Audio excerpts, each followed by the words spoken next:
लोगों का विचार है कि वो गोडसे को एक नायक की तरह मानते हैं। अब जब ये सब होता है, खासकर उसमें नए युवा भी हैं, मैं फेसबुक वगैरह में देखता हूँ गोडसे की तस्वीरें लोगों ने अपने प्रोफाइल पिक बना रखी हैं। अब दिक्कत कहां पर आती है कि जब गोडसे का महिमा मंडन इस देश में होता है तो वामपंथी जो ताकतें हैं वो सीधे बोल देती हैं कि ये सब जो हो रहा है 2014 के बाद हो रहा है। ये सब जो हिंदूवादी शक्तियां जो कथित रूप से मजबूत हो गई है 2014 के बाद, उसके बाद इस देश में गोडसे का महिमा मंडन होना शुरू हो गया। और सच क्या है वो ये है कि गोडसे कोई 2014 के बाद हीरो नहीं बन गया। महात्मा गांधी को मारने के बाद 5:17 के बाद जब 30 जनवरी को उसने महात्मा गांधी पर 3 गोलियां चलाई, उसके बाद देश में एक बड़ा तबका था। बहुत ही कटु सत्य है और मुझे इस कटु सत्य को कहना अच्छा नहीं लग रहा, लेकिन ये हकीकत है कि उस हत्याकांड के दिन से ही देश का एक बड़ा तबका, देश के एक बड़ा जनसंख्या गोडसे को के इस गलत चीज को सही मानने लगी थी। दुर्भाग्य है, लेकिन ये सच है।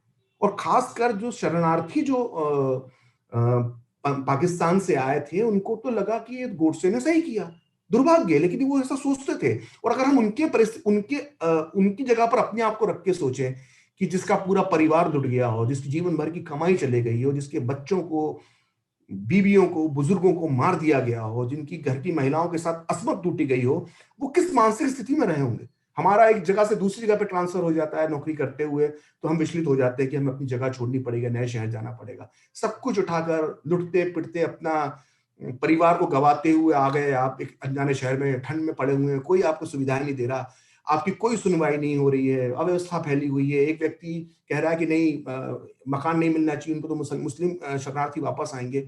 उस परिस्थिति के अंदर एक ऐसा व्यक्ति जो उनके समाज का नहीं है, नाथूराम गोडसे कोई पंजाबी नहीं था, नाथूराम गोडसे कोई सिख नहीं था, नाथूराम गोडसे कोई सिंधी नहीं था जो पाकिस्तान से बेचारे बेघर होकर आए थे। वो एक महाराष्ट्र में था, और पाकिस्तान के बंटवारे का सबसे कम असर का किसी राज्य पे पड़ा था, उनमें से एक महाराष्ट्र एक था।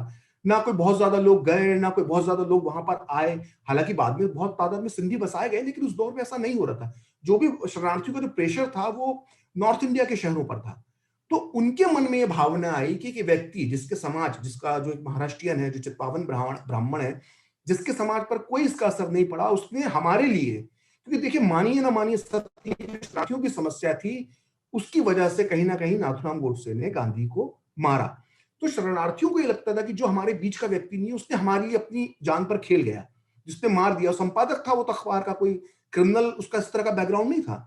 तो कहीं ना कहीं उसके लिए सहानुभूति एक तबके में, मैं नहीं कह रहा कि पूरा देश गोडसे जिंदाबाद बोल रहा था या गोडसे मुर्दाबाद बोल रहा था, ऐसा नहीं था। देश में उस समय भी एक गोडसे की आइडियोलॉजी, गोडसे के कृत्य को लेकर एक बंटवारा था। उस समय भी एक तबका था, मैं नहीं कह रहा कि आधा देश या पूरा देश, एक तबका था, और वो तबके की संख्या बहुत ज्यादा थी जो मानता था कि गोडसे ने जो भी कार्य किया, जो गलत कार्य है, उसको लेकिन वो सही मानता था। तो और इसके सबूत मिलते हैं, इसके सबूत इस तरह से मिलते हैं कि मैं आपको और ये सबूत को ये नहीं है कि किसी गोडसे के समर्थक ने अपनी किताब में लिख दिया हो या किसी ने कह दिया हो तो हमने मान लिया है। मैं आपको जस्टिस खोसला ने किताब लिखी, जजेस डायरी। ये जस्टिस खोसला कौन थे मैं आपको पहले ही बता चुका हूं कि जो पंजाब हाई कोर्ट में जो गोडसे के फांसी की सजा को जिन्होंने बरकरार रखा था, जिनके फैसले के बाद गोडसे को फांसी दी गई। जबरदस्त एक बैकग्राउंड, एक रिकॉर्ड और पूरा करियर था। अब जस्टिस खोसला अपने किताब जजेस डायरी के अंदर क्या लिखते हैं गोडसे के बारे में, उसको आज के लोगों को सुनना चाहिए कि ये कोई कोई आरएसएस का आदमी नहीं बोल रहा गोडसे के बारे में, कोई हिंदू महासभा का आदमी नहीं बोल रहा है। जस्टिस खोसला क्या बोलते हैं आप ध्यान से सुनिए। वो कहते हैं कि जब गोडसे अपनी गवाही दे रहा था, अपना बयान दे रहा था अदालत में, तो मैं महिलाओं के सुबकने की आवाज सुन पाता था। पिन ड्रॉप साइलेंस होता था, गोडसे अपना बयान दे रहा होता था, और अदालत में मौजूद जो महिलाएं थी उनके सुबकने की आवाज में सुन पाता था। और मैं देखता था कि जो पुरुष थे वो अपनी जेबों में हाथ डाल के रुमाल निकालकर अपने आंसू पोंछ रहे होते थे।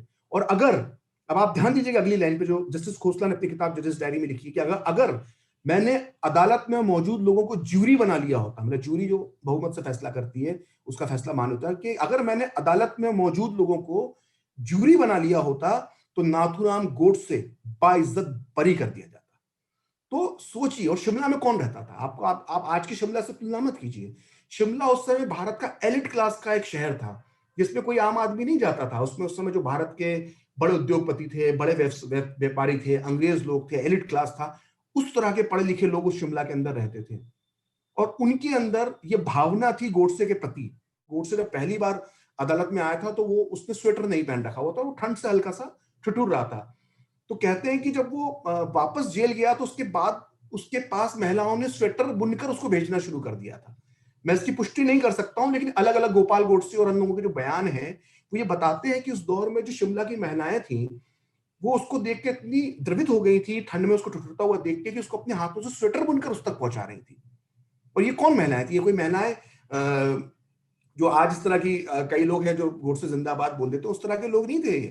ये एलिट क्लास था उस वक्त का, पढ़ा लिखा तबका था देश का। अब ये गलत कर रहे थे, सही कर रहे थे, बहस बहस का विषय है, लेकिन ये हो रहा था कि उसको स्वेटर नहीं है तो महिला स्वेटर बुन के भेज रही है।